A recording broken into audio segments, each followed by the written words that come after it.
Сакам пред се овој предлог да го објаснам со тоа што би сакал да укажам на тоа дека политичкиот плурализам во Македонија е темел на нашиот политички систем и од тука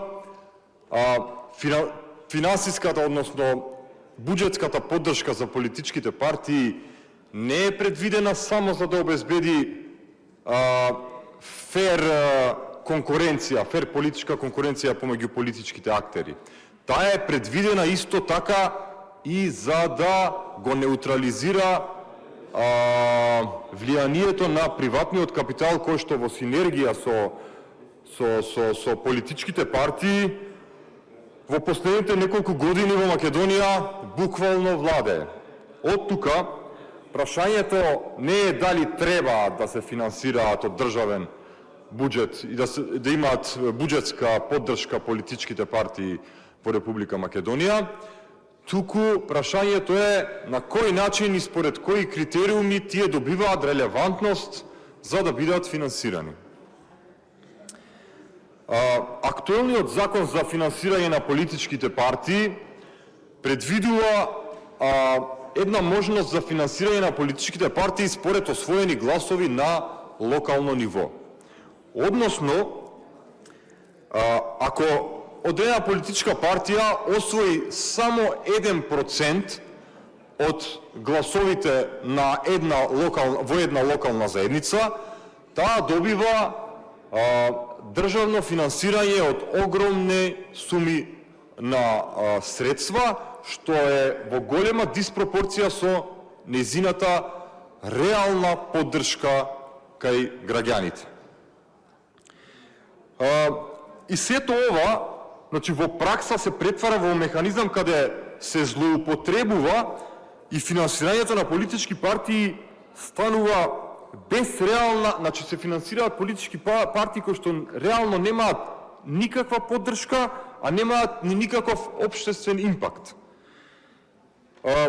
Од тука само би сакал во однос на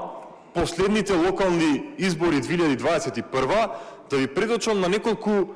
примери кои што верувам јавноста многу малку е запознаена, а се сомневам дека и вие како пратеници сте запознаени со тоа. Имено,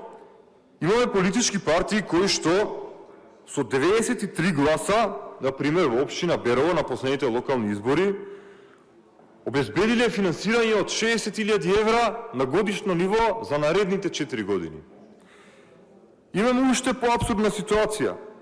Во општина Новаци, политичка партија со 30 гласа, исто толку средства обезбедила секоја година за наредните 4 години. Имаме вакви уште многу примери со партии од кои што по стотици гласа добиваат илјадници евра само заради тоа што предвидениот модел во Законот за финансирање на политички партии едноставно недоволно бара критериуми за релевантноста на политичката партија, односно нејзината поддршка. Сето ова покажува дека актуелниот модел на финансирање на политички партии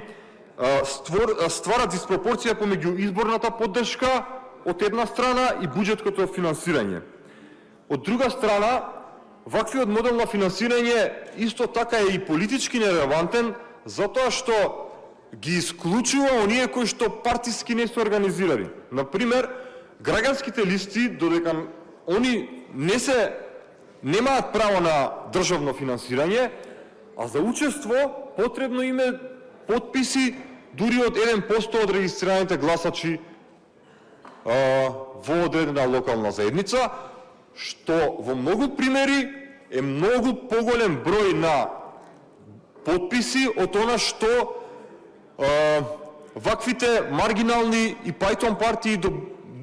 добиваат гласови врз основа на која што добиваат буџетско финансирање од огромни средства. Вака поставените необјективни критериуми стимулираат основање не само на фиктивни партии, туку и на партии кои што немаат никаква идеолошка профилиација, немаат никаков политички импакт, туку едноставно служат за декор во поголемите партии и за лична и финансиска корист на нивните раководства. Ова е особено изразито во оние предизборни коалиции каде што ваквите партии можноста за државно финансирање го трампаат за политички декор во поголемите политички партии или за одредена политичка функција која што најчесто е дебело платена. Од тука, со цел транспарентност и рационалност во управувањето на јавните финансии е и потребно усвојување на овој предлог закон.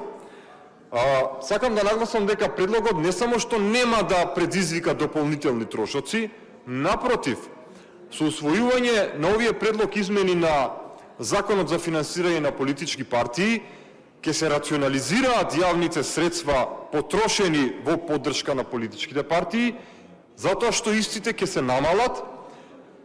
и во исто време политичкиот плурализам ќе биде навистина